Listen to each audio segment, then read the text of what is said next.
तो यार आज हम पढ़ने वाले हैं एक्सरसाइज 1C का इंट्रोडक्शन हमारे पास है। 10th क्लास की बुक है, एक्सरसाइज 1C का इंट्रोडक्शन है। उसके अंदर सबसे पहला टॉपिक है अपरिमेय संख्याओं का पुनर्भ्रमण, यानी कि रिव्यू ऑफ इरेशनल नंबर्स। आज हम रिव्यू करने वाले हैं इरेशनल नंबर्स को। इरेशनल नंबर्स होते क्या हैं, इरेशनल नंबर्स को किस तरह से प्रूफ करेंगे। सबसे पहले इसी कड़ी में सबसे पहले हमारे पास एक चीज़ है, वो है रैशनल और इरेशनल, रैशनल एंड इरेशनल,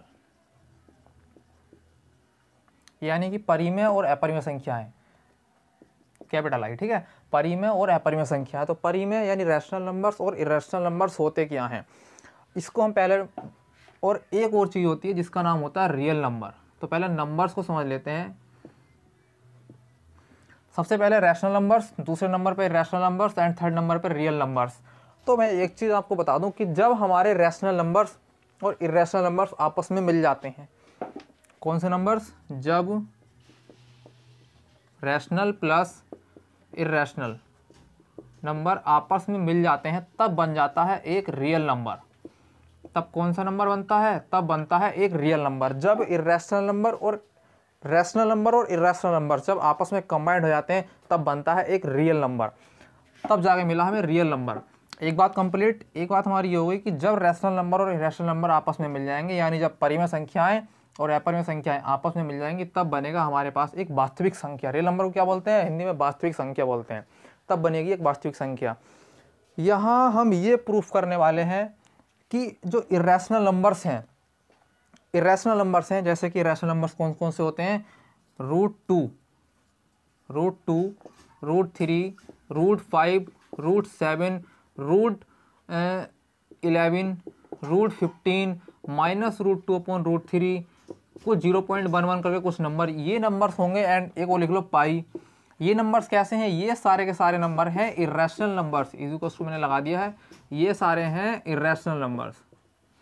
सारे के सारे कैसे नंबर्स हैं, इरेशनल नंबर्स हैं, यानी सारी की सारी संख्याएं कैसी हैं, अपरिमेय संख्याएं हैं। परिमेय नहीं, अपरिमेय संख्याएं हैं। तो सारी की सारी संख्या कैसी हैं, अपरिमेय संख्याएं हैं। तो सारी की सारी संख्या कैसी हैं, अपरिमेय संख्याएं हैं। ये √2, √3, √5, √7, √11, √15, -√2/√3, 0 पॉइंट का कुछ संख्या होगी, इसके आगे लिखा होगा कुछ ना कुछ, एंड पाई। और भी संख्या है जो कि इरेशनल नंबर्स हैं। मैंने कुछ एग्जाम्पल आपको दे दिए हैं जो कि इरेशनल नंबर्स के हैं। अब देखो, हम इरेशनल नंबर्स जिस मेथड से यूज़ करेंगे वो मेथड का नाम है अंकगणित की आधारभूत प्रमेय, यानी fundamental theorem of arithmetic. In numbers को ये बताने के लिए कि ये नंबर्स, इन नंबर्स को बताने के लिए कि ये नंबर्स अपरिमेय संख्याएं हैं, हम यूज़ करने वाले हैं fundamental theorem of arithmetic. Fundamental theorem of arithmetic, Hindi में इसको लिख लो अंकगणित की आधारभूत प्रमेय। ये बोली जाती है अंकगणित की, जो कि हमने इससे पहले भी पढ़ चुके हैं। हम इससे पहले अंकगणित की आधारभूत प्रमेय, इसको हिंदी में बोला जाता है।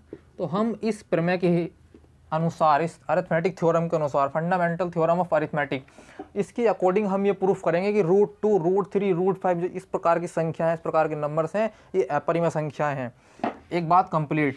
नेक्स्ट चीज़ हम ये ले रहे हैं, अंकगणित के आधारभूत प्रमेय से हम इसको प्रूफ करने वाले हैं, ठीक है। ये हुआ हमारे पास किसका इंट्रोडक्शन, अपरिमेय संख्याओं का पुनर्भ्रमण, यानी रिव्यू ऑफ इरेशनल नंबर्स, इसका इंट्रोडक्शन ये हुआ, ठीक है। अब देखो, नंबर्स हैं रैशनल नंबर्स और इरेशनल नंबर्स और रियल नंबर्स। तो रैशनल नंबर्स होते क्या हैं, हम पहले पढ़ के आ चुके हैं कि रैशनल नंबर्स कौन कौन से होते हैं। रैशनल नंबर्स वो होते हैं जिन्हें P/Q की फॉर्म में लिखा जा सकता है, जिन्हें हम P/Q की फॉर्म में लिख सकते हैं, वो नंबर्स हैं रैशनल नंबर्स। जिनको हम P/Q की फॉर्म में नहीं लिख सकते, वो नंबर्स हैं इरेशनल नंबर्स। जी हाँ, रैशनल नंबर्स कौन से होंगे, रैशनल नंबर्स कौन से होंगे जिन्हें हम P/Q की फॉर्म में लिख सकते हैं। और इरेशनल नंबर्स कौन से होंगे, यानी अपरिमेय संख्याएं। इरेशनल नंबर्स वो कौन सी होंगी जिन्हें हम P/Q की फॉर्म में नहीं लिख सकते। जिन्हें लिख सकते हैं वो रैशनल नंबर्स हैं, जिन्हें नहीं लिख सकते वो इरेशनल नंबर्स। सिंपल सी बात है। जिसे हम P/Q की फॉर्म में, यानी भिन्न की फॉर्म में, बटे की फॉर्म में लिख सकते हैं, वो है नंबर्स हमारे पास रैशनल नंबर्स। जिन्हें हम बटे की फॉर्म में नहीं लिख सकते, वो है नंबर्स हमारे पास इरेशनल नंबर्स। और जब मैंने आपको पहले बताया जब रैशनल नंबर्स और इरेशनल नंबर आपस में मिल जाते हैं तब बनता है एक रियल नंबर, यानी कि जब परिमेय संख्या और अपरिमेय संख्या आपस में मिल जाती है तब बनता ही है एक वास्तविक संख्या बनती है। ठीक, तब बनती है एक वास्तविक संख्या। तो ये हुए हमारे पास रैशनल नंबर्स। और हाँ, यहाँ पर जो P एंड Q हैं, P and Q are integers, यानी कि ये क्या है, ये पूर्णांक हैं। यहाँ पर जो P और Q हैं, P और Q की जगह कुछ भी लिया जा सकता है, S I Q, कुछ भी आप P अपॉन Q की जगह ले सकते हैं मैथमेट। यहाँ पर P अपॉन Q की जगह तो P एंड Q क्या है, इंटीजर्स हैं। और यहाँ पर P क्या है, न्यूमरेटर है, यानी कि ये अंश है। Q क्या है, डेनोमिनेटर है। क्या है, डेनोमिनेटर है, यानी कि हर है, अंश बटे हर। तो यहाँ पर जो डेनोमिनेटर है, डेनोमिनेटर कौन सा हुआ यहाँ पर, Q, वो Q कभी भी जीरो नहीं हो सकता। जी हाँ, यहाँ का जो डेनोमिनेटर है कौन से नंबर्स में, रैशनल नंबर्स में, रैशनल नंबर्स का जो डेनोमिनेटर है वो कभी भी जीरो नहीं हो सकता। अगर डेनोमिनेटर जीरो हुआ तो वो रैशनल नंबर्स नहीं कहलाएगा, वो आपका इरेशनल नंबर्स कहलाएगा। तो इसीलिए ये शर्त है कि अगर कोई नंबर रैशनल नंबर्स है तो उसका जो ये Q है ये कभी भी जीरो नहीं हो सकता, ये कभी भी जीरो के बराबर नहीं होगा। अब देखो, जिस प्रकार से हम ये प्रूफ करने वाले हैं कि √2, √3, √7, √11, √15 ये संख्या अपरिमेय है। अब रूट के अंदर की आपने ध्यान दिया होगा, जितने भी संख्याएं लिखी हुई हैं, जितने भी नंबर्स लिखे हुए हैं रूट के अंदर के, ये सब के सब प्राइम नंबर्स हैं, ये सब के सब अभाज्य संख्याएं हैं। कैसे नंबर हैं, प्राइम नंबर्स,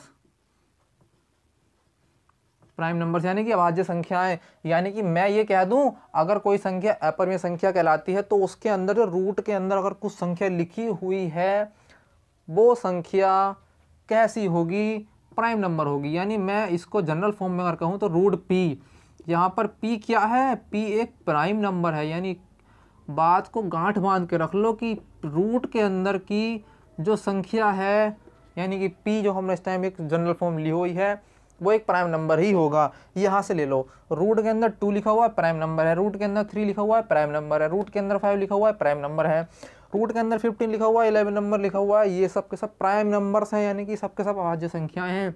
तो ये भी एक मोस्ट इंपॉर्टेंट बात है, रूट के अंदर की जो संख्या होगी वो होगी हमारे पास की प्राइम नंबर, और तब हम उसको सिद्ध करेंगे कि वो अपरिमेय संख्या है। इस वाले मेथड में जो हम यहाँ प्रूफ करने वाले हैं, इसके लिए रूट के अंदर, फिर से बता रहा हूँ, रूट के अंदर जो संख्या होगी वो प्राइम नंबर होगी, अभाज्य संख्या होगी। इतना आप गांठ बांध कर रख लीजिए, याद करना है इतना आपको, क्लियर एंड कट। तो हमने क्या समझा, rational, irrational number, real number. Rational number और इरेशनल नंबर जब मिल जाता है तो रियल नंबर बनता है, और रियल इरेशनल नंबर यानी कि जो अपरिमेय संख्याएं हैं वो इस टाइप की होती हैं।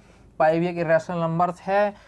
हम इसको यूज़ करेंगे अंकगणित की आधारभूत प्रमेय को। किस लिए यूज़ करेंगे, इसलिए यूज़ करेंगे ताकि हम ये बता सकें √5, √3, √2, √7 जैसे जो नंबर्स हैं ये इरेशनल नंबर्स हैं। हम इनको ये बताने के लिए कि नंबर्स इरेशनल नंबर्स हैं, हम यूज़ करेंगे फंडामेंटल थ्योरम ऑफ अरिथमेटिक का।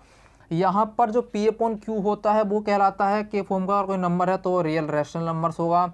रैशनल नंबर में P एंड Q क्या इंटीजर्स हैं, Q कभी भी जीरो नहीं होना चाहिए। इरेशनल नंबर्स क्या होगा, सिंपल, मैंने आपको बता चुका हूँ, जो नंबर P अपॉन Q की फॉर्म में लिखा जा सकता है वो रैशनल है, जो नहीं लिखा जा सकता वो इरेशनल नंबर है। ठीक है, तो इन इरेशनल नंबर्स को ही हम प्रूफ करने वाले हैं कि रैशनल नंबर क्यों हैं, कैसे हैं, कब बनते हैं, किस तरह बनाए जाते हैं।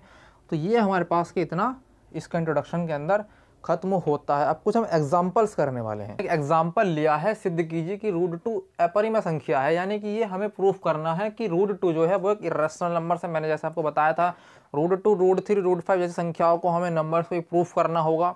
मेन मकसद हमारा यही है कि इन नंबर्स को हम ये प्रूफ कर सकें कि ये अपरिमेय संख्याएं हैं, हमें प्रूफ करके दिखाना है। तो हम इसको प्रूफ करेंगे स्टेप बाय स्टेप, यानी कि first step, second step, third step, fourth step and fifth step. Maximum होंगे फिफ्थ स्टेप एंड मिनिमम होंगे उसके अंदर थर्ड स्टेप। इस टाइप के क्वेश्चंस के लिए हमने बना रखे हैं कुछ स्टेप जो कि हम इसको प्रूफ करने वाले हैं। उससे पहले हमें ये समझना ज़रूरी है कि ये जो क्वेश्चन हमने लिया है इससे पहले कुछ थ्योरम्स हैं बुक के अंदर, अगर वहाँ पर गौर किया जाए तो जो एक बुक है इसके अंदर वो थ्योरम है, लेकिन थ्योरम तभी समझ में आएगी जब हम ये क्वेश्चन को समझेंगे।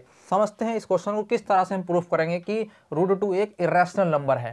देखो, फर्स्ट स्टेप के अंदर हमने क्या लिया है, बड़ा ही सिंपल स्टेप है। फर्स्ट स्टेप के अंदर क्या होगा, हम ये मानेंगे, इसको अपरिमेय संख्या सिद्ध करने के लिए हमें इसे परिमेय संख्या मानना पड़ेगा। तो मैं लिख देता हूँ यहाँ पर, हमने माना बड़े सटीक तरीके से सोल्व करेंगे इसको। हमने माना √2 एक परिमेय संख्या है, यानी कि एक रैशनल नंबर है। हमने माना, ये हमने क्या करा, मान लिया कि √2 एक परिमेय संख्या है, हमने मान लिया। जब √2 एक परिमेय संख्या, तो हम जानते हैं कि जब कोई परिमेय संख्या होती है तो उसे P/Q के फॉर्म में लिखा जा सकता है। जी हाँ, अगर कोई संख्या परिमेय है तो उसे P/Q की फॉर्म में लिखा जा सकता है। तो मैंने लिख दिया यहाँ पर, हमने माना √2 एक परिमेय संख्या है। अब मैं लिखूंगा क्योंकि हमने यह माना है कि, बड़ी सिंपल लैंग्वेज है हिंदी में ये है, हमने यह माना है कि, क्योंकि हमने यह माना है कि √2 एक परिमेय संख्या है, इसलिए हम √2 को इस प्रकार लिख सकते हैं, इस प्रकार से लिख सकते हैं। देखो किस प्रकार से लिख सकते हैं, √2 = P/Q। अब क्योंकि बुक के अंदर जो है P और Q की जगह R और S दे रखे हैं, तो भैया मैं यहाँ पर P/Q को हटा देता हूँ। P/Q को मैंने हटा दिया, P की जगह R ले लिया और Q की जगह S ले लिया। तो P/Q की जगह मैंने R/S ले लिया, कोई दिक्कत की बात नहीं, P/Q भी ले सकते हैं, लेकिन सरल करने के लिए, बुक से मैचिंग करने के लिए हमने यहाँ पर √2 = R/S ले लिया, जिससे कि समझने वाले को आसानी से समझ में आए। तो मैंने क्या करा कि √2 = R/S ले लिया है। क्यों लिया मैंने ये, क्योंकि मैंने माना था कि एक परिमेय संख्या, और परिमेय संख्या मैंने बताया है कि परिमेय संख्या जो है वो P/Q के बराबर होती है। तो मैंने इसको √2 = R/S ले लिया। इतना हमारे पास के एक स्टेप कंप्लीट होता। अब मैं आपको एक बात बताता हूँ कि यहाँ पर मैं लिखता हूँ, जहाँ R और S क्या है, इंटीजर्स हैं, यानी कि पूर्णांक हैं, इंटीजर्स हैं। और लिखो यहाँ पर, और जैसे मैंने पहले बताया था कि डिनोमिनेटर जो है उसका वो कभी भी 0 नहीं हो सकता, तो फिर से हम ये बात लिख सकते हैं, और S ≠ 0, यानी कि जो S है आपका वो 0 नहीं हो सकता। यहाँ पर S क्या है, डिनोमिनेटर है, सिंपल। वहाँ पर पहले Q था, यहाँ पर S है। S कभी भी 0 नहीं हो सकता है। अगर S 0 होगा तो मैंने पहले बताया कि वो रैशनल नंबर नहीं होगा, वो एक इर्रेशनल नंबर होगा। हम क्या कह रहे हैं कि परिमेय संख्या है, यानी कि ये S कभी भी 0 नहीं हो सकता। तो यहाँ पर हमारा जो फर्स्ट स्टेप है वो कंप्लीट होता हुआ सेकंड स्टेप की तरफ मूव करते हैं। सेकंड स्टेप, ठीक है। इस सेकंड स्टेप के अंदर क्या करेंगे हम, अब देखो, क्योंकि हमने इसको परिमेय संख्या माना है, क्योंकि हमने √2 को एक परिमेय संख्या माना है, जो कि R/S के फॉर्म में हमने लिखा है। अब देखो, क्योंकि हमने √2 को एक परिमेय संख्या माना है, तो हम यहाँ पर यह कह सकते हैं, क्वेश्चन की अकॉर्डिंग सोल्व करने का तरीका है, हम यह मान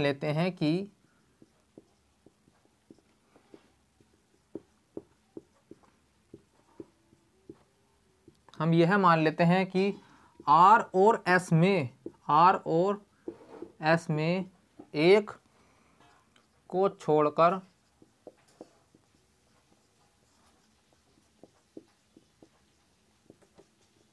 कोई कॉमन फैक्टर है। किसको छोड़कर, एक को छोड़कर कोई कॉमन फैक्टर है, तो उस कॉमन फैक्टर से R और S को डिवाइड करके, तो उस कॉमन फैक्टर से R और S को डिवाइड करके √2 = A/B प्राप्त किया जा सकता है, यह प्राप्त कर सकते हैं, ठीक है। √2 = A/B प्राप्त कर सकते हैं। देखो सिंपल सी बात है, मैंने क्या कहा है, मैंने कहा है हम यह मान लेते हैं कि R और S में एक को छोड़कर कोई कॉमन फैक्टर है, यानी एक नहीं है, कुछ कॉमन फैक्टर कुछ और है, 2 है, 3 है, 4 है, 5 है, कुछ भी हो सकता है, लेकिन एक नहीं है, वो एक को छोड़कर कॉमन फैक्टर है। तो उस कॉमन फैक्टर से R और S को डिवाइड करके √2 = A/B प्राप्त कर सकते हैं। अब देखो, R और S को मैंने मान लिया कि 3/9 है, मान लिया मैंने कि R और S इस टाइम 3/9 है, R की वैल्यू 3 है, S की वैल्यू 9 है। अब मैं कह रहा हूँ कि भैया कोई ऐसा कॉमन फैक्टर है जिससे मैं डिवाइड करके इसको एक नंबर प्राप्त कर सकता हूँ। तो अगर मैं किसी नंबर से इसको डिवाइड करूँगा, मान लो मैं 3 से डिवाइड कर देता हूँ, 3 1 जा 3, 3 3 जा 9, तो मुझे भैया कि यूनिक नंबर मिला ना 1/3। तो 1/3 तो मैंने क्या कहा, मुझे 3/9 थोड़ी मिला। जब मैंने 3/9 को 3 से डिवाइड किया तो मुझे 1/3 यूनिक नंबर मिला। तो बस यूनिक नंबर को बता रहा हूँ भैया कि A/B है, यही तो बात है। R/S था ये नंबर, डिवाइड करने के बाद A/B मिला। तो हम यही तो बता रहे हैं कि भैया R और S में एक को छोड़ के कॉमन फैक्टर है, तो उस कॉमन फैक्टर से R और S को डिवाइड करके √2 A/B प्राप्त किया जा सकता है। सिंपल सी बात है। हम एक नंबर से डिवाइड करेंगे तो हमें वो नंबर थोड़ी मिलेगा, उससे तो हमें अलग मिलेगा ना। तो जब नंबर अलग मिलेगा तो हम वो नंबर A/B है, A/B प्राप्त किया जा सकता है √2 A/B। इसलिए इसको मैं इसको कैसे लिख सकता हूँ, बिकॉज √2 A/B। देन मैं कह सकता हूँ B√2, इसीलिए B√2 A। अब ये इक्वेशन कर दो बंद, इसको मान लो equation number first, B√2 A। ये हो गई हमारे पास इक्वेशन नंबर फर्स्ट, हमने इसको मान लिया। बड़ा ही सिंपल मेथड से समझाऊंगा, इतना सिंपल मेथड है, स्टेप बाय स्टेप कोई प्रॉब्लम नहीं आएगी। लेकिन B√2 आपको मानना है बराबर A और इसको मान लेना है इक्वेशन नंबर फर्स्ट। अब देखो हम मूव करने वाले हैं थर्ड स्टेप की तरफ, मूव करेंगे थर्ड स्टेप की तरफ। तो थर्ड स्टेप क्या है, यहाँ से शुरू करता हूँ मैं। थर्ड स्टेप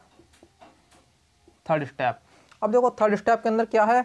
सबसे पहले मैंने जो इक्वेशन मानी थी इक्वेशन नंबर फर्स्ट, मैं इसका कर दूंगा बोथ साइड स्क्वायर। अब मैं लिख देता हूँ यहाँ पे स्टेप थर्ड में, स्टेप कौन सा था, सेकंड में, स्टेप सेकंड में जो इक्वेशन नंबर फर्स्ट है, जो इक्वेशन फर्स्ट है उसका दोनों तरफ यानी बोथ साइड्स, दोनों तरफ स्क्वायर करने पर, दोनों तरफ हम क्या कर रहे हैं, स्क्वायर कर रहे हैं। तो कौन सी इक्वेशन है, B√2 A। तो मैं लिखता हूँ B√2 का होल स्क्वायर A का स्क्वायर। दोनों तरफ मैंने क्या कर दिया, इसका स्क्वायर कर दिया। मैं इसको खोलता हूँ अब, तो B²2 A स्क्वायर। एंड मैं इसको इस तरह से लिख सकता हूँ ना, B² A²/2। अब मैं इसको रहता हूँ बंद। अब देखो मैंने इसको इक्वेशन नंबर सेकंड मान लिया। अब देखो यहाँ से इसके बाद हमें एक लाइन लिखनी है, वो लाइन ये है, यहाँ हम देख सकते हैं कि, यहाँ हम देख सकते हैं कि A² जो है वह 2 से डिविजिबल है, 2 से डिविजिबल यानी कटता है, डिविजिबल है। जब A² 2 से डिविजिबल है तो सिंगल A भी, यानी जब A² कट रहा है तो A भी कटेगा, तो सिंगल A भी 2 से डिविजिबल होगा। जी भैया 2 से डिविजिबल होगा। समझो अगर मैंने यहाँ पर कोई संख्या, मैं क्या कह रहा हूँ, जब A² 2 से कट रहा है तो सिंगल A भी 2 से कटेगा। अब देखो A² की जगह मैं A क्या ले लेता हूँ, मैंने ले लिया यहाँ 2 दूनी 4, या चलो मैंने 4 ले लिया। 4 किसका स्क्वायर है, 2 का। 4 किसका स्क्वायर है, 2 का। मैंने इसको लिख दिया A² की फॉर्म में, इसकी तरह, अपॉन में इसके 2 लिख दिया, जो कि ये वाला 2 है।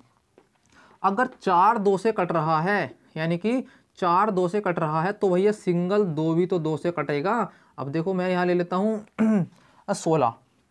अगर ये 16 ले लिया मैंने, 16/2, 16 किसका स्क्वायर है, 4 का स्क्वायर है, 4/2। इसके अकॉर्डिंग कर रहा हूँ, मैं करके दिखा रहा हूँ।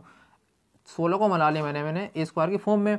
तो जब ये 16 है, 4 है, अब ये 4 है, ठीक है। जब ये 16 है तो मैं इसको 16/2, 2 8 16, कट गया 8 बार। जब ये 16 कट गया 2 से, तो भैया इसका जो स्क्वायर जिससे बना था वो 4 था, तो सिंगल 4 भी तो 2 से कट रहा है।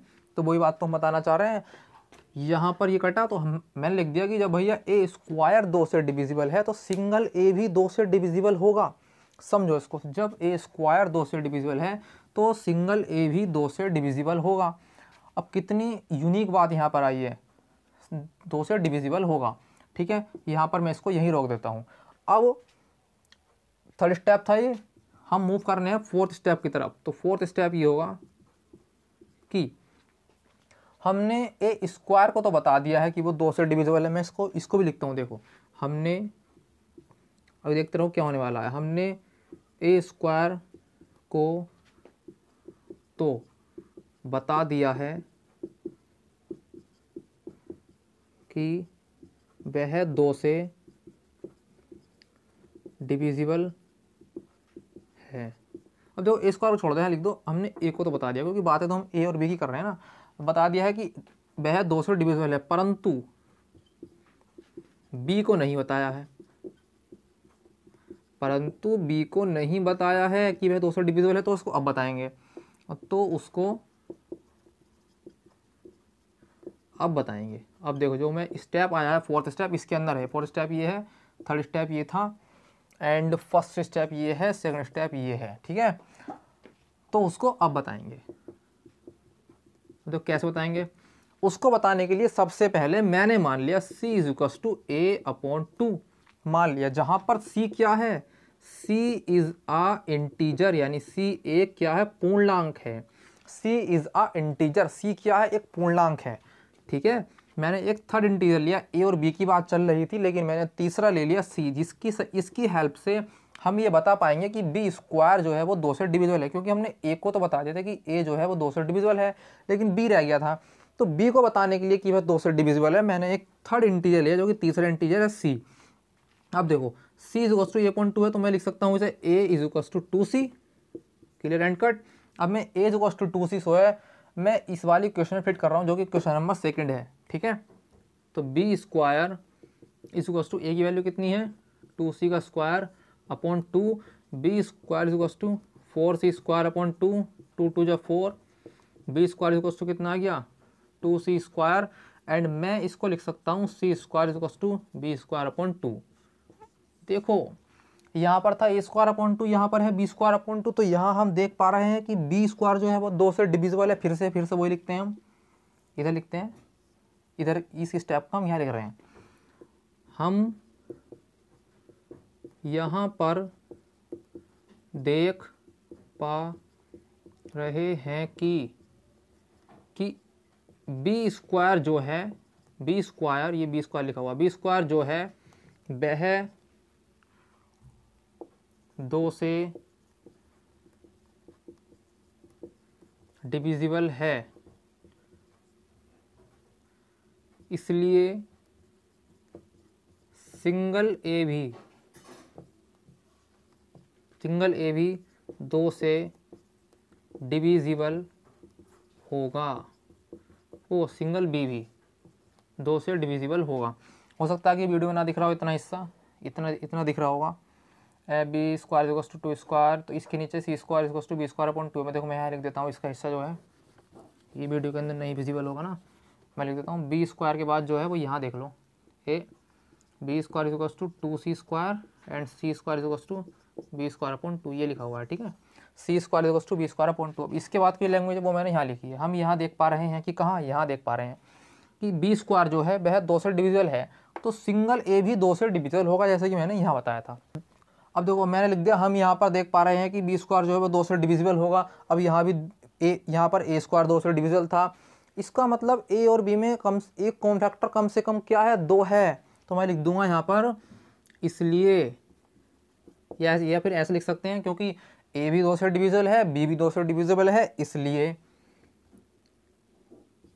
a और b में कम से कम एक कॉमन फैक्टर क्या है? 2 है। क्योंकि a भी 2 से डिविजिबल है, b भी 2 से डिविजिबल है, कॉमन फैक्टर क्या हुआ? 2 हुआ। लेकिन भैया मैं आपको एक बात बता दूं कि यहाँ पर मैं लिखना भूल गया था, जो यहाँ पर ये हमारी a/b है, ये a और b सह अभाज्य संख्याएं हैं, सह अभाज्य संख्याएं हैं। ये वर्ड एक बार पहले भी आया है, सह अभाज्य। सह अभाज्य मतलब होता है को प्राइम नंबर्स, क्या बोलते हैं? को प्राइम नंबर्स। तो को प्राइम नंबर्स वो होते हैं जिनका HCF 1 होता है, जिनका कॉमन फैक्टर 1 होता है। अब जिनका कॉमन फैक्टर 1 नहीं है वो सहअभाज्य संख्याएं नहीं है। अब हम यह कह रहे हैं कि ए और बी में कम से कम 2 जो है वो एक कॉमन फैक्टर है, तो ए और बी भैया सहभाज्य संख्या कैसे हो सकती हैं? यही तो इसके तो नाम है प्रूव बाय कॉन्ट्रडिक्शन, विरोधोक्ति पर आधारित उपपत्ति, यानी कि मैं विरोधोक्ति प्रूफ बाय कॉन्ट्रडिक्शन, इसी मेथड का नाम है विरोधोक्ति द्वारा उपपत्ति। ठीक है, हमने जिस बात को अपनी पहले सही ठहराया था उसी बात को हमने यहाँ पर गलत ठहरा दिया। हमने पहले कहा था कि भैया ए और बी जो है वो सह अभाज्य संख्याएं हैं, अब हम कह रहे हैं कि ए और बी का कॉमन फैक्टर 2 है। ऐसा कैसे हो सकता है? जब कोई संख्या सह अभाज्य है तो उसका कॉमन फैक्टर 1 होना चाहिए, यहाँ पर 2 कैसे आ रहा है? इसी को तो हम लिखने वाले हैं, परंतु अब मैं लिखूँगा क्योंकि हमने यहाँ बोल दिया ए और बी में कम से कम एक कॉमन फैक्टर 2 है, तो मैं यहाँ लिख देता हूँ, परंतु इससे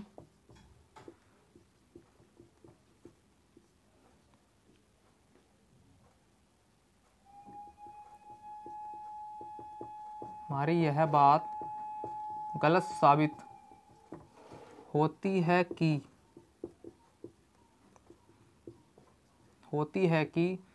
ए और बी सह अभाज्य संख्याएं हैं। हमारी यह बात गलत साबित हो गई है कि ए और बी सह अभाज्य संख्याएं हैं, क्योंकि हमने बताया था कॉमन फैक्टर 2 आया है, हम यह बता रहे थे कि ए और बी सह अभाज्य संख्याएं हैं, तो इसलिए हमें लिखना पड़ रहा है। परंतु इससे हमारी यह बात गलत साबित होती है, किससे? क्योंकि यह फैक्टर 2 आया है, इससे हमारी यह बात गलत साबित होती है कि ए और बी सह अभाज्य संख्या है। अब ये हमारी गलत बात साबित क्यों हुई है? अब मैं लिखता हूँ, यह बात हमारी गलत साबित इसलिए हुई है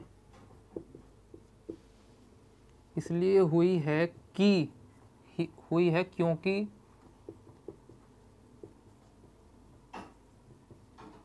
हमने एक गलत कह दो या गलत कल्पना कर ली है, या फिर त्रुटिपूर्ण कल्पना कर ली है, गलत कल्पना कर ली है कि ए और बी सह अभाज्य संख्याएं हैं, या लिख सकते हैं कि √2 एक परिमेय संख्या है। तो मैं लिख दिया कि ए और बी सहभाज्य संख्या है, क्योंकि हमने गलत कल्पना कर ली है कि ए और बी सहभाज्य संख्या है, इसलिए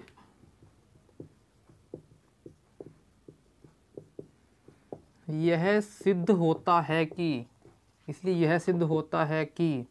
√2 एक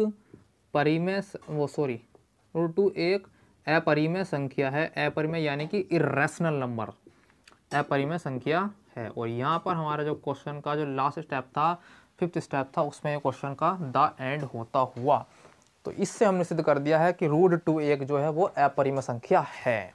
और देखो उसी का हमने एग्जाम्पल नंबर 1 लिया है कि सिद्ध कीजिए कि √3 एक अपरिमेय संख्या है। बिल्कुल पहले वाले बेस पर हमने क्वेश्चन उठाया है, सिद्ध कीजिए कि √3 एक अपरिमेय संख्या। तो फर्स्ट स्टेप क्या है? फर्स्ट स्टेप ये होता है कि हमने माना कि √3 एक परिमेय संख्या है, क्योंकि हमें सिद्ध करना है ना अपरिमेय, तो इसलिए हमने इसको परिमेय मान लिया। सबसे पहले √3 एक परिमेय संख्या है, जस्ट उसका उल्टा मान लिया, परिमेय संख्या है। अब क्योंकि हमने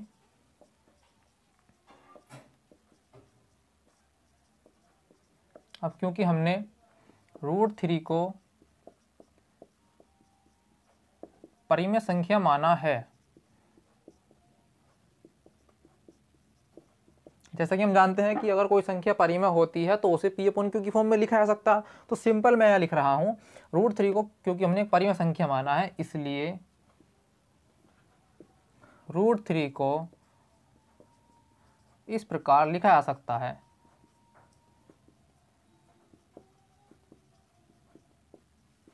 किस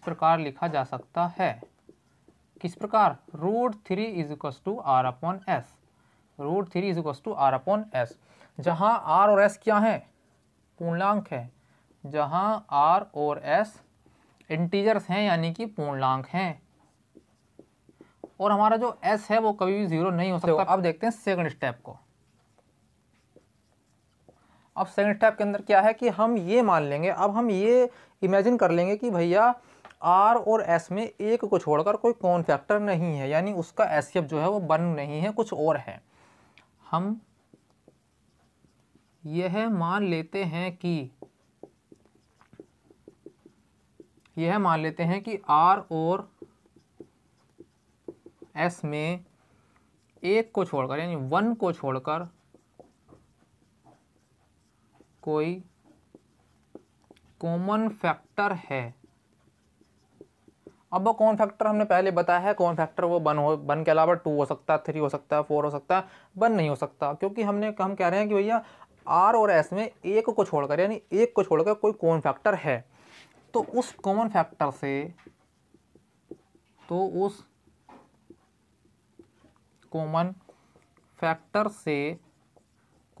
से आर और एस को क्या करके डिवाइड करके √3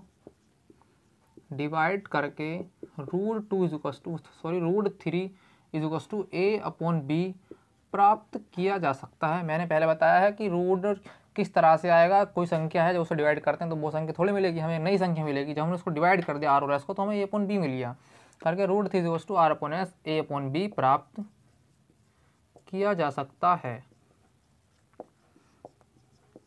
जहां a और b क्या है, जहां a और b सह अभाज्य यानी कि को प्राइम नंबर्स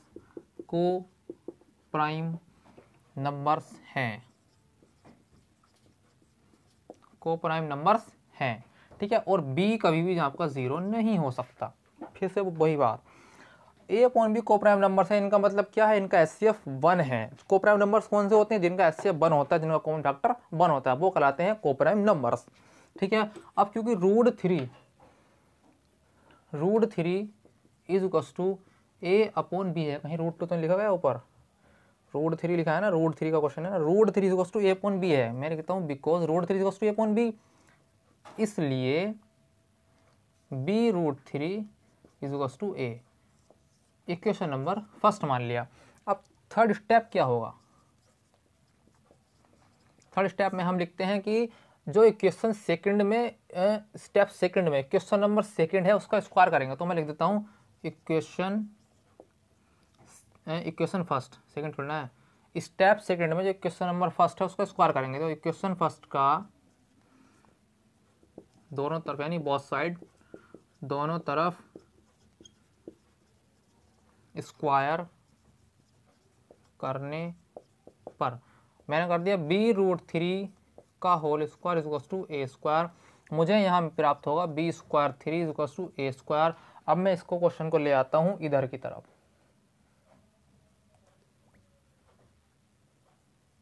इधर की तरफ आते हैं।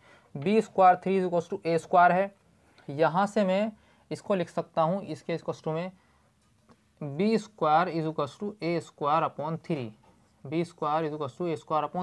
अब देखो यहाँ पर जो a² है वह 3 से डिविजिबल है। पिछली बार जो हमने लैंग्वेज लिखी थी वो क्या लिखा था, यहाँ हम देख सकते हैं कि b² जो है वह 3 से डिविजिबल है। फिर से उसको लिखता हूँ मैं उसी लैंग्वेज को, यहाँ कहाँ, यहाँ पर, यहाँ हम देख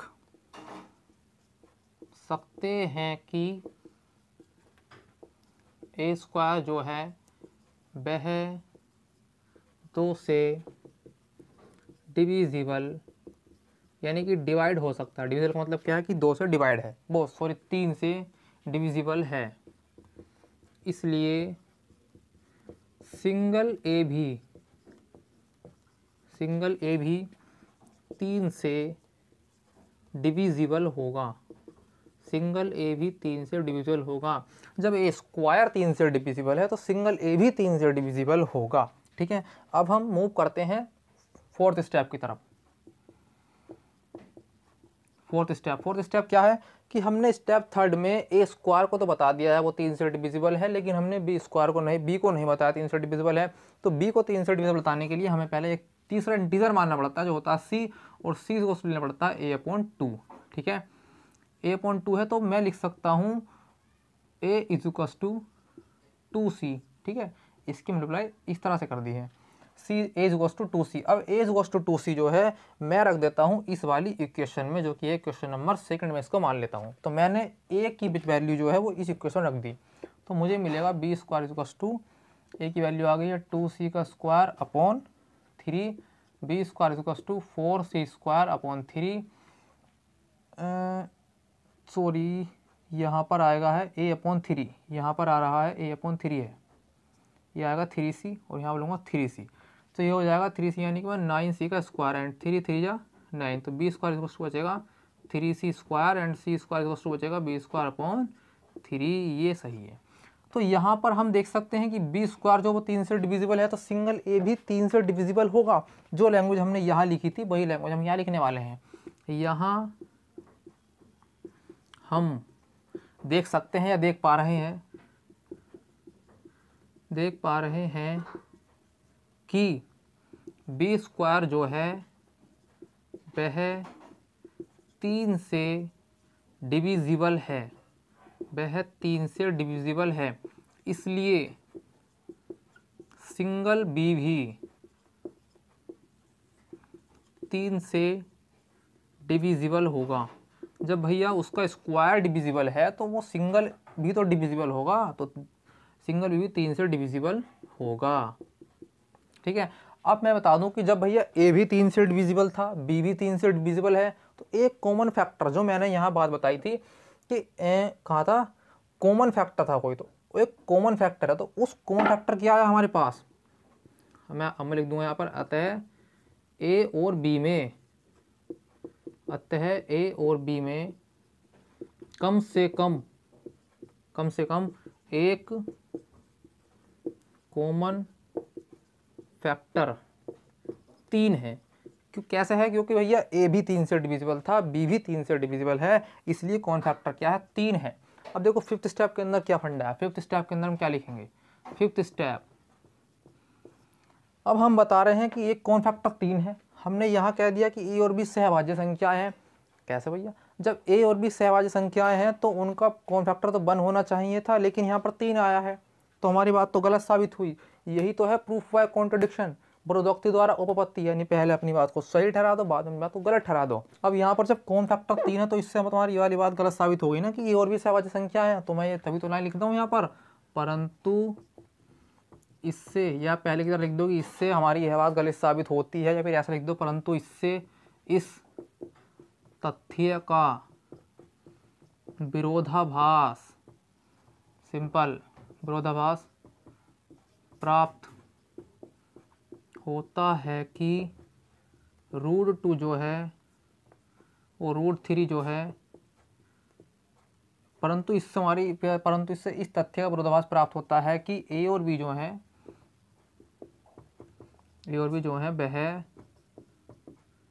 वह सह अभाज्य संख्याएं हैं, सह अभाज्य संख्याएं हैं। परंतु इससे हमारी यह बात गलत साबित हो गई ना कि ये ए और बी सहभाज्य संख्या है, क्योंकि इनका कॉमन फैक्टर 3 आ गया है, 3 नहीं आना चाहिए था। अगर 1 होता तो हम कह सकते थे हमें सहभाज्य संख्या है, अब क्योंकि इनका कॉमन फैक्टर 3 है तो इससे हमारी ये बात गलत साबित हो गई है कि और भी सहभाज्य संख्याएं हैं। तो मैंने लिख दिया परंतु इससे इस तथ्य का विरोधाभास प्राप्त होता है कि ए और बी जो है वह सहभाज्य संख्याएं हैं। यह विरोधाभास यानी कि यह जो हमें गलती प्राप्त हुई है, यह मैं लिखता हूँ, यह विरोधाभास हमें इस कारण, या पहले लिख दो इसलिए प्राप्त हुआ है, इस कारण प्राप्त हुआ है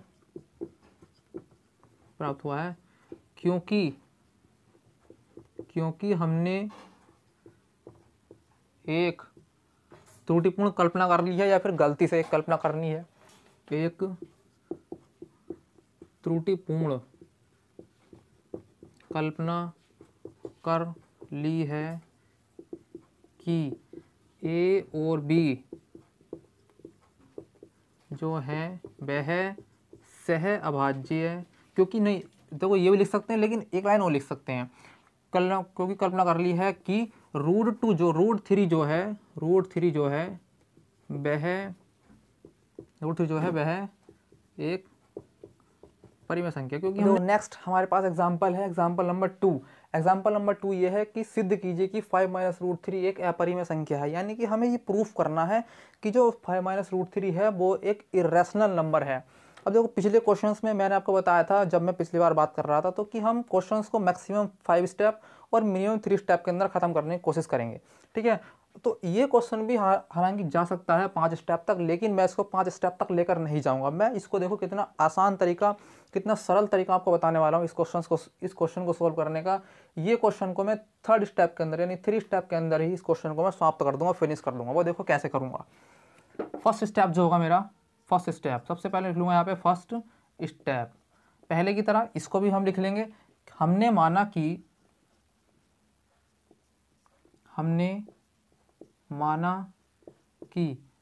5-√3 एक कैसा नंबर है, परिमेय नंबर है, यानी एक रैशनल नंबर है, एक परिमेय संख्या है, एक परिमेय संख्या है। अब देखो हम परिमेय संख्या मानने के बाद हम क्या लिख रहे थे, हम ये लिख रहे थे कि जो हम R और S ले रहे थे, फिर R और S लेने के बाद हम पूर्णांक फिर ले रहे थे A और B। लेकिन इसमें हम क्या करने वाले हैं कि R और S को ना लेकर डायरेक्ट हम A/B को लेंगे। ले सकते हैं R/S, कोई दिक्कत की बात नहीं, लेकिन हमें क्वेश्चंस को नहीं बढ़ाना है। जितना क्वेश्चन छोटा होगा हमारे लिए उतना सही है, उतना जल्दी समझ में आएगा, उतना जल्दी याद रहेगा। तो मैंने यहाँ पर R और S को हटा दिया है। क्वेश्चन को शॉर्ट करने के लिए मैं डायरेक्ट यहाँ पर A/B ले रहा हूँ। मैं क्या कर रहा हूँ, डायरेक्ट यहाँ पर A/B में इस क्वेश्चन को चलाऊंगा, ठीक है। तो मैं नेक्स्ट क्वेश्चन में नेक्स्ट स्टेप के अंदर लिखूंगा। मेरे पास जो सेकंड स्टेप है वो ये होगा, हमने माना कि 5-√3 एक परिमेय संख्या है। अब हमने क्योंकि 5-√3 एक परिमेय संख्या माना, तो मैं लिखता हूं क्योंकि हमने 5-√3 को एक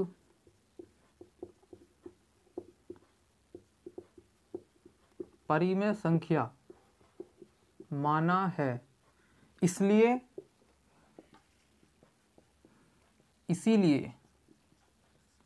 हम ऐसे दो पूर्णांक या कह दो दो सहभाज्य पूर्णांक, हम ऐसे दो पूर्णांक ज्ञात कर सकते हैं या फाइंड कर सकते हैं कि 5-√3 इज इक्वल्स टू A/B। अब देखो मैं बता रहा हूँ ना, मैं डायरेक्ट A/B ले रहा हूँ। जो अगर ये संख्या 5-√3 अगर ये एक परिमेय संख्या है, अगर ये एक रैशनल नंबर है, तो रैशनल नंबर जो है वो P/Q की फॉर्म का होता है। हम ऑलरेडी इस बात को जानते हैं। जब मैंने यहाँ पर P/Q न लेके पहले मैं R/S लेता था, R/S के बाद एक नंबर से उसको डिवाइड करते थे तो A/B आता था। तो सेम फंडा यहीं पर है। यहाँ पर 5-√3 इक्वल्स टू A/B डायरेक्ट हमने ले लिया है, जहाँ A और B को प्राइम नंबर्स हैं, या फिर क्या कह दो को प्राइम इंटीजर यानी सह अभाज्य पूर्णांक हैं, और हमारे पास B कभी भी 0 नहीं हो सकता। अब देखो मैंने बताया B कभी भी 0 नहीं हो सकता, क्योंकि B क्या है, इसका डिनोमिनेटर है, और डिनोमिनेटर हमारा 0 होगा तो वह रैशनल नंबर कहाँ से होगा, वो रैशनल नंबर ही नहीं होगा। तो √3 equals to 5-√3 equals to A/B, and B कभी 0 नहीं हो सकता, और A और B जो है वो कोप्राइम इंटीजर्स हैं। अब देखो यहाँ पर जो हमने 5-√3 इक्वल्स टू A/B लिखा है, मैं सिंपल ये लिख देता हूँ, because 5-√3 is equals to A/B है। सो 5, मैं इसको इस तरह से लिख सकता हूँ ना कि 5-A/B इज इक्वल्स टू √3, और मैं इसको लिख सकता हूँ √3 इज इक्वल्स टू 5-A/B, ठीक है। अब देखो क्या लाइन लिखनी है, 5-A/B किसके इक्वल्स टू में है, √3 के इक्वल्स टू में। क्या आया है, 5-A/B। अब जो A/B है मैं आपको बता चुका हूँ कि A और B क्या है, पूर्णांक हैं, तो इसलिए लिख दूंगा क्योंकि A और B पूर्णांक यानी कि इंटीजर्स हैं, इसीलिए 5-A/B एक कैसी संख्या है, एक परिमेय संख्या है, यानी कि एक रैशनल नंबर हुआ। भैया जब वो पूर्णांक है तो वो एक रैशनल नंबर ही तो होगा, एक परिमेय संख्या है। और ये 5-A/B किसके इक्वल्स टू में है, जब ये एक रैशनल नंबर है तो इसके इक्वल्स टू में लिखी हुई चीज़ तो रैशनल नंबर होगी। तो अब क्या लिखूंगा मैं, इसलिए √3 भी एक परिमेय यानी कि एक रैशनल नंबर है, एक परिमेय संख्या है।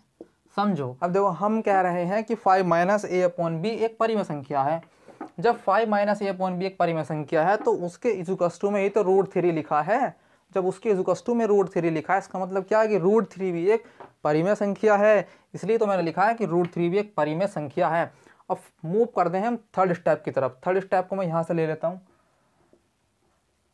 थर्ड स्टेप के अंदर क्या होगा, हम यहाँ कह रहे हैं कि √3 भी एक परिमेय संख्या है, लेकिन बात तो गलत है। रियल में तो √3 एक परिमेय संख्या नहीं होती है। हमने तो पहले क्वेश्चन किए, उसमें हमने बताया भैया √3 क्या है, परिमेय संख्या है। तो मैं क्या लिखूंगा, यहाँ हम यह कह रहे हैं कि √3 एक परिमेय संख्या है, ठीक है, परंतु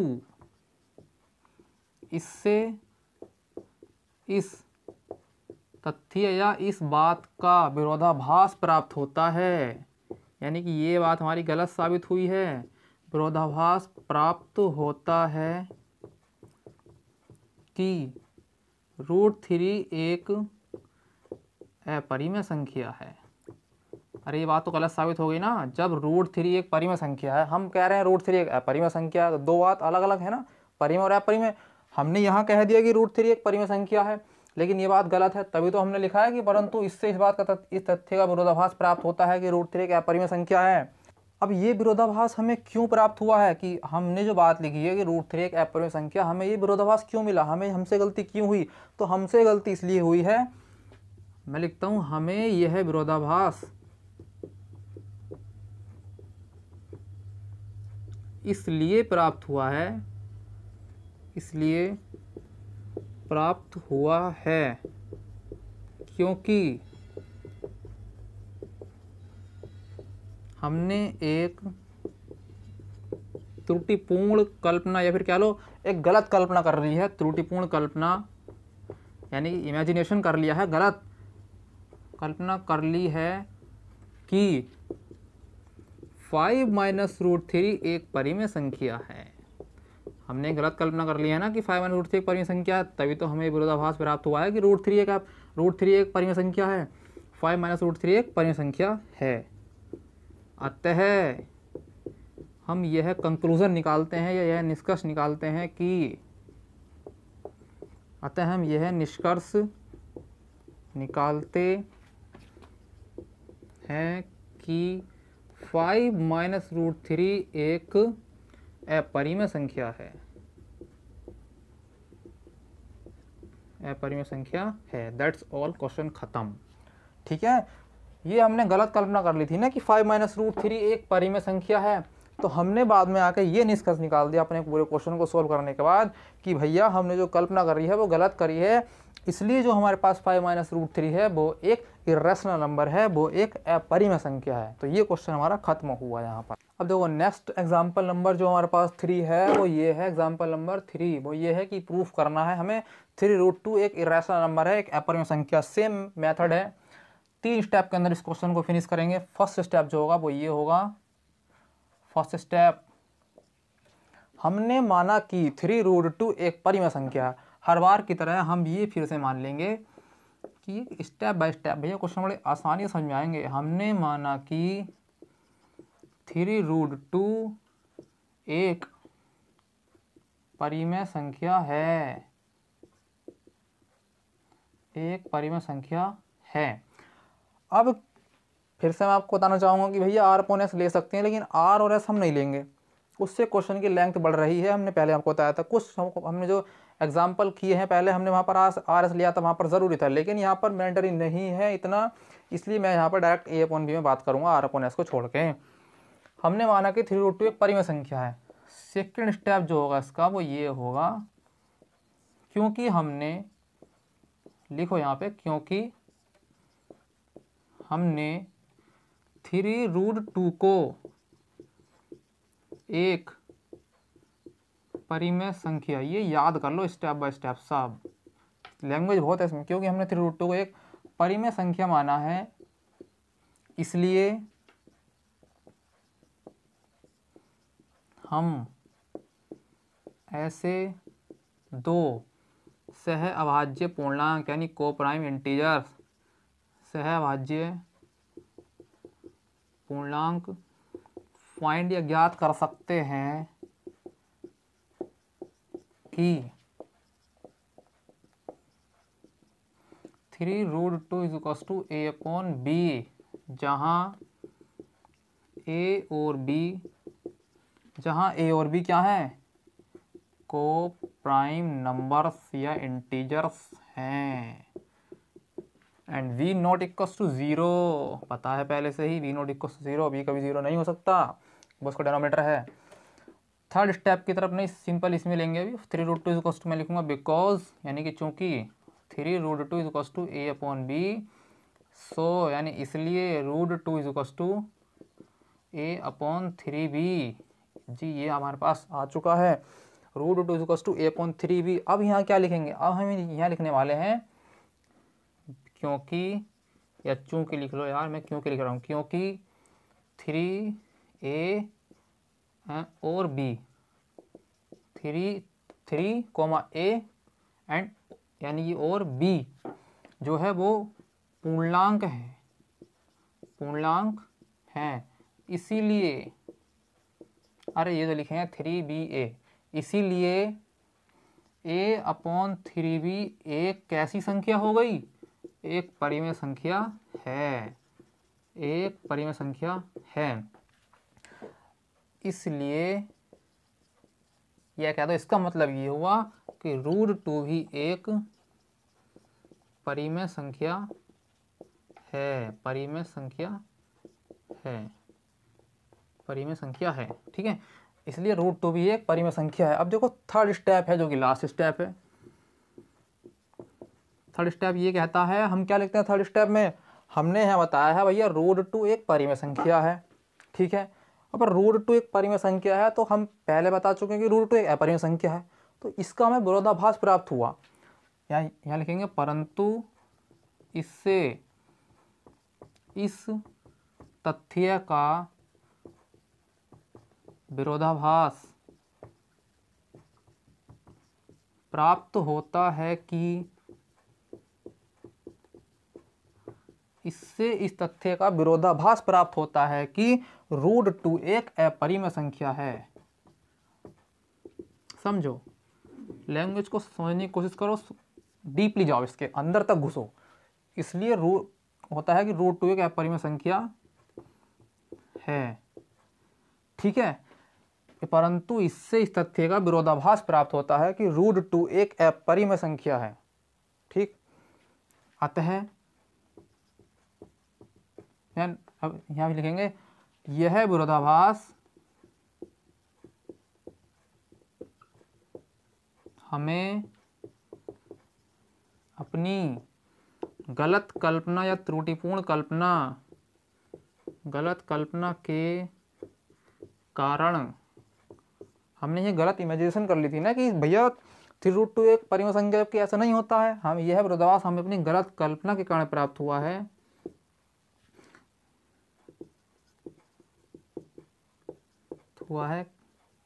हमें यह विरोधाभास हमें अपनी गलत कल्पना के कारण प्राप्त हुआ है कि √2 एक परिमेय संख्या है।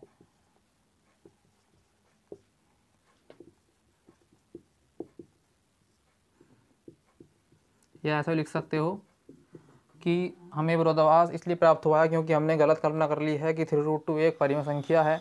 मैंने लिख दिया कि √2 एक परिमेय संख्या, अतः हम यह निष्कर्ष निकालते हैं कि 3√2 एक अपरिमेय संख्या है, एक अपरिमेय संख्या। दैट्स ऑल, क्वेश्चन का द एंड। सिंपल कुछ नहीं था, बड़े आसान मेथड से, बड़े आसान स्टेप बाय स्टेप मैंने आपको क्वेश्चन को समझाया है। इतना आसान तरीका है कि first step, second step, third step and question खत्म, द एंड। ये क्वेश्चंस को समझने के लिए सिर्फ थ्योरी पे बेस्ड क्वेश्चंस हैं। थोड़ा सा जो ये मैथमेटिकली वर्ड है ये आते हैं, आपको ध्यान रखना है, सिंपल इतना करना है कि प्रैक्टिस करनी है, लगातार लिखना है। अगर आप इसको लगातार लिख के देखेंगे तो आपको मालूम पड़ेगा कि आपसे क्वेश्चन ऑटोमेटिकली हो रहे हैं, याद रखने की ज़रूरत नहीं है इनको, सिर्फ कंटिन्यूसली प्रैक्टिस करते रहो, कंटिन्यूसली प्रैक्टिस करते रहो और ये क्वेश्चंस आपको बहुत अच्छे तरीके से आ जाएंगे। ठीक है, तो ये जो एक्सरसाइज 1C का इंट्रोडक्शन है यहीं पर समाप्त होता है।